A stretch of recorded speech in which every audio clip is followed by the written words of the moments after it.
사랑에 대한 집착이 굉장히 심하고 오늘 21기 방송이 끝나고 라방까지 다 끝이 났는데 그러니까 이번에도 21기 출연자들이 7회차로 빨리 끝나는데 악마의 편집을 살짝 출연자들이 비판하긴 했어요. 라방에서도. 근데 정확히 말하면 악마가 들어왔어야 그나마 시청률 살린 겁니다. 악마마저 들어오지 않았다면 0.1% 진짜로 낯설 큰일 날 뻔했다.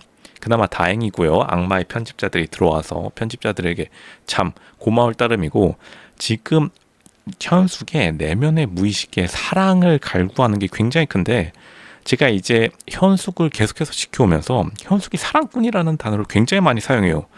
근데 로션님 잠시만요. 사랑꾼 뭐 들어본 것 같은데요. 그게 뭐 문제가 있나요? 라고 하지만 보면은 현숙의 트레이드마크 이미 하트 모양 시그널을 같이 하는데, 이게 뭐든지 자기가 말하는 행동과 말에는 자신의 내면에 깊숙한 곳에 결핍된 것이 있기 마련인데, 우리가 이제 꾼이라는 단어에 주목해야 됩니다. 뭐 사랑은 우리가 평상시에 많이 하는 말이니까요. 애초에 현숙은 연애 결혼보다는 결핍된 사랑의 총량 자체에 집중하는 느낌이다. 아시겠지만 로쇼는 완전히 현숙의 쉴드를 쳐주는 편이다. 하지만 우리가 짚고 넘어가야 됩니다. 왜냐하면 심리학의 깊은 다이빙을 한번 해봐야 되는데, 결국에는 라이브 방송에서 현숙이 뭘 말했냐면 사랑꾼이랑 단어와 함께 대형 서점이랑 자신의 책 이야기를 했어요. 그러니까 현숙이 지금 SNS나 각종 글 올리는 걸 보면은 자신이 작가와 시인이라는 것에 대해 굉장한 자부심을 가지고 있다는 것을 쉽게 느낄 수 있는데, 왜 이런 타이틀에 굉장히 집착하는가? 결핍과 동경이 믹스되어서 괴물이 탄생한 것이다. 물론 현숙이 괴물이라기보다는 현숙을 이렇게 만든 겁니다. 이 현대 사회가 아나운서 중에 작가, 시인이 된 사람들에 대한 파멸적 동경이 있어요. 그러니까 다수의 사랑을 굉장히 원하고 있는 거고, 그러니까 진정한, 결국에는 결혼을 한 명밖에 할 수 없죠. 한 명이랑밖에. 재벌 가라고 하더라도. 근데 현숙은 그걸 넘어서 자기가 아나운서처럼 다수의 미디어라는 매체를 통해서 굉장히 다수의 사랑을 받는 사람이 되고 싶은 겁니다. 그러니까 이런 시점에서 보면은 이제서야 현숙의 행동이 전부 다 이해가 간다. 이제 많은 사람들이 현숙을 비판하는 거는 현숙을 그냥 일반적인 사람으로 봤을 때 사람들이 현숙 왜 저렇게 행동할까 의문을 가질 수 있지만, 이제 현숙이 다시 말하지만 현숙이 여태까지 한 다양한 대외 활동 중에서 직업과 관련된 게 단 한 가지였는데, 그게 바로 아나운서였어요. 아나운서 학원은 진심으로 다닌 걸로 보이고, 지금 라이브 방송 때도 아나운서 같이 입고 오고 아나운서 같이 굉장히 말했습니다. 아마 학원에서 굉장히 열심히 배웠겠죠.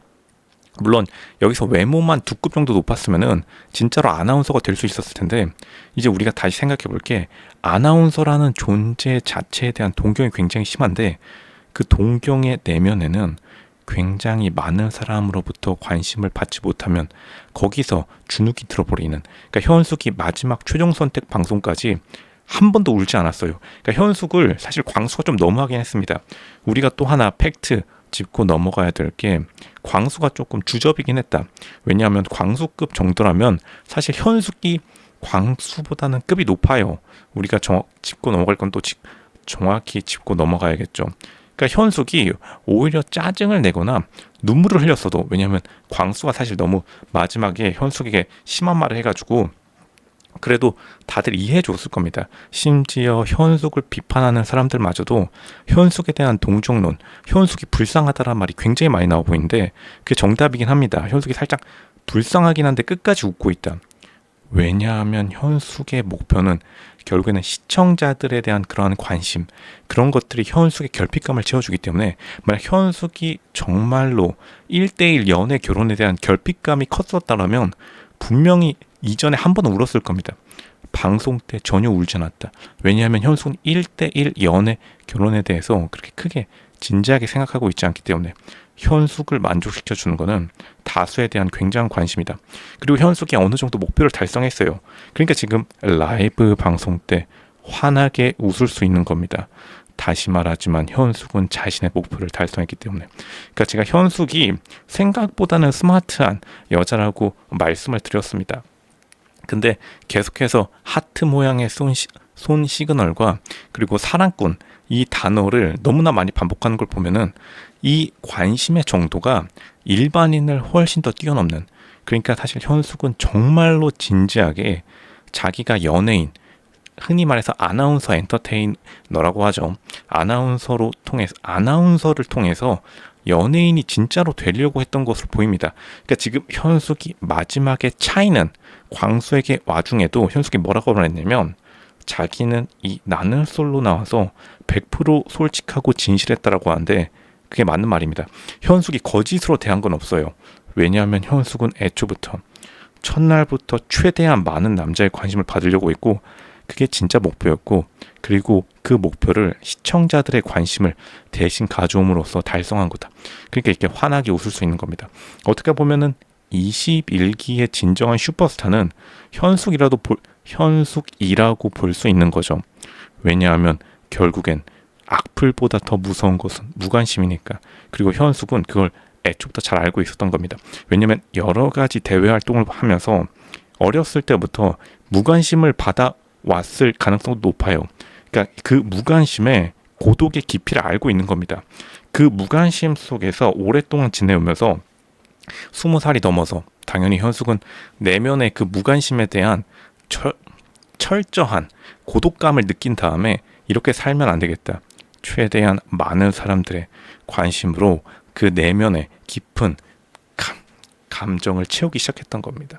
그러니까 현숙 지금 마지막까지 사실은 거의 빵표, 처음에 좋게 시작됐다가 처음에 첫인상 3표로 시작했다가 무너지는 그 순간에까지도 결국에는 자신의 목표를 이뤘으니까 환하게 하트 시그널을 보내면서 웃을 수 있는 거다. 현숙 굉장한 사람입니다. 현숙이 초반에 많은 남자들이 현숙을 선택했고 마지막까지 영철이 현숙을 우선 알아보고 싶어 했다는 그 사실에 굉장히 만족한 걸로 보입니다. 왜냐하면 최종 커플은 결국에는 현숙의 마음에는 그렇게 우선순위가 아니었기 때문에 현숙 정말로 나름대로는 성공했다. 결국에는 우리 모두 현숙에게 놀아난 겁니다. 현숙 정말 스마트한 여자다. 다시 한번 인정할 수밖에 없겠습니다. 근데 결국에는 이러한 현숙에 대한 관심의 깊이를 한 남자가 과연 채워줄 수 있을까? 이러한 또 고민이 들 수밖에 없습니다. 그러니까 이게 양날의 검이다. 다시 말하지만 현숙이 많은 사람들로부터 관심을 받는 데는 성공했지만 과연 어떠한 남자가 정말 능력 있는, 심지어 재벌가 4세 5세라도 현숙의 이러한 정말로 깊은 웅덩이를 채워줄 수 있냐? 이거는 또 다른 문제다. 현숙이 이거를 사실 고민해 봐야 될 것이다. 이러한 의문점을 많이 남기는 라반과 최종 선택이었다.